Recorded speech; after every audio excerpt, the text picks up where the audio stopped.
but I don't know one personally or heard of it. When did you first get this study? I'm sorry? When did you first read this study? I think 2 years ago. Oh, which study? The propofol study? Propofol-induced sleep, the efficacy and safety in patients it was with refractory either- chronic primary insomnia. I'm sorry. I'm sorry. This is not good for the report. Repeat your entire question, please. Sorry. Please wait for the answer. When did you first read the study entitled Propofol-Induced Sleep, Efficacy and Safety in Patients with Refractory Chronic Primary Insomnia? Approximately I would say in August, a couple of months ago. And who gave you the copy of the study? I looked it up online. And what caused you to look it up online? I was preparing for my testimony here. And did somebody tell you about this study? No? You were just looking up propofol and insomnia? I'm constantly doing, I can't tell you how much time I've spent on the computer in the last couple of months researching for this case. And yes, I was looking up propofol use. Okay, and then you testified earlier that you've never heard of a doctor using propofol for insomnia. I've never heard of anyone in the United States of America using it. There's this article in Taiwan that you quoted of people using it, but I've never heard of anyone using it. Okay, so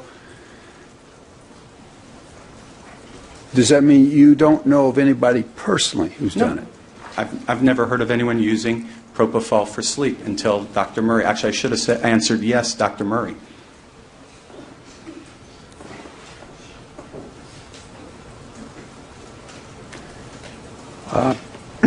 The people that you know that use propofol, you don't know any gastroenterologists, don't know any dentists, don't know any pulmonologists. You do know what happens, though. The only people you know are anesthesiologists. Yes, sir. And anesthesiologists are basically, whenever they use propofol, they're doing it in a hospital setting with respect to surgery of Yes, some sir. sort, aren't they? You've never heard of propofol being used for anything other than surgery, have you? I don't think that's not what he said. The objection sustained. He talked about dentists and also gastroenterologists. Go ahead. Have you ever heard of propofol being used for anything other than surgery? Yes. What other things? We use it sometimes for sedation in the ICU on an intubated patient. Okay, so, and that's deep sedation. That's usually moderate to deep, it's just whatever level that the patient is comfort. So you've never heard of anybody using propofol for conscious sedation? No. And is it your opinion that propofol should never be used for purposes of conscious sedation? I've never seen it used for conscious sedation because, again, it has a narrow therapeutic half-life. I'm sorry, narrow therapeutic window. So it can cause deep sedation. So I've never used it for moderate sedation. I think the guidelines say it's mostly for deep sedation, but it's, I think, did I answer your question? Sorry. I'm not sure if I understand your answer. I have never heard of it given for moderate sedation.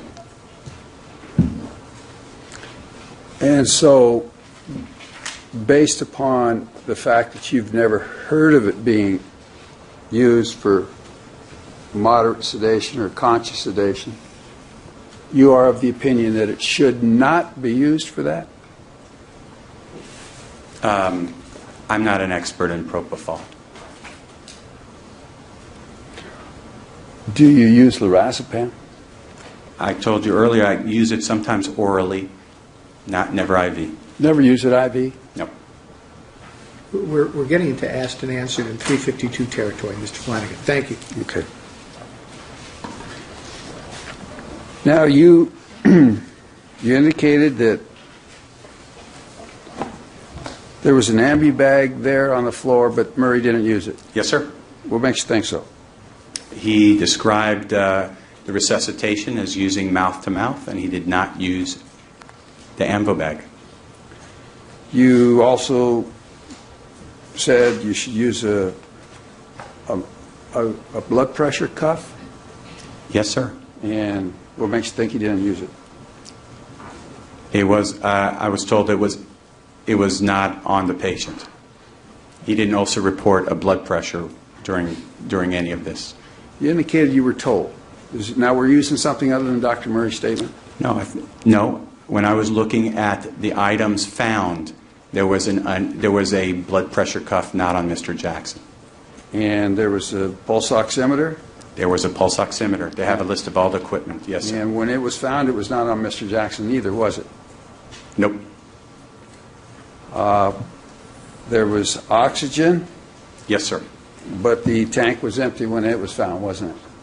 I don't know. Are you of opinion that he wasn't using oxygen? No, he was. Dr. Murray reported that he was on a nasal cannula oxygen. Now,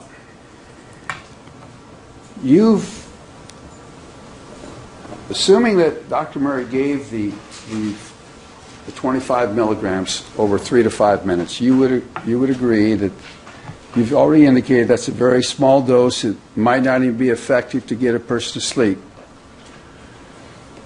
Do you know when it was that Murray left the patient's side? I think Dr. Murray states after a few minutes, at some point after a few minutes, I can only guess. Okay, He doesn't specify. He indicated it was about 10:40, 10:50 that he gave the propofol. Okay. And you've got from other sources that it's about 12 o'clock, the point in time that he discovered that Mr. Jackson wasn't breathing. And I think that you've probably got it from other sources that there was a phone call made at about 11:18, correct? I guess. Yes, sir. Do you know anything that happened between 11 and 12? No. I'm not sure. I have to review my. Do you know how long Dr. Murray continued to watch Mr. Jackson? No. Now, when Mr. Jackson was found, your indication is right around 12 o'clock.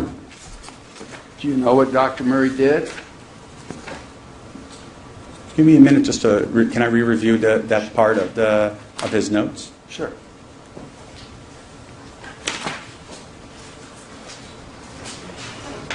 Okay, so it says here, after the propofol, it's an unknown time since he gave the propofol, I sat there and watched him long enough period that I felt comfortable.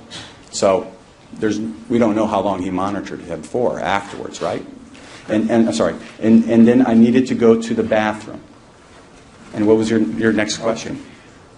Now, what did you assume that to mean when he said he watched him long enough until he felt comfortable? I have no idea.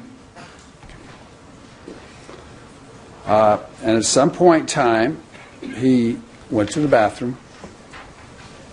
Do you know anything else he did between, say, 11 and 12? I monitored him. No. Did he state the time that he went to the bathroom? Nope. What time it was? No, he didn't. Okay. When he came in and he found Mr. Jackson not breathing, would you be of the opinion that, based upon phone records and what you've been told, it's right around 12 o'clock? If that's what's been established, yes. And do you have any idea as to Mr. Jackson's time of death? Mr. Jackson's time of death, I think, is 2:26 in the afternoon. Okay, so you think he was alive at 1 o'clock? No, that was when he was declared dead by Dr. Cooper, Okay. I think. What did you, based upon what you've read, what did you conclude as to the time of death of Mr. Jackson?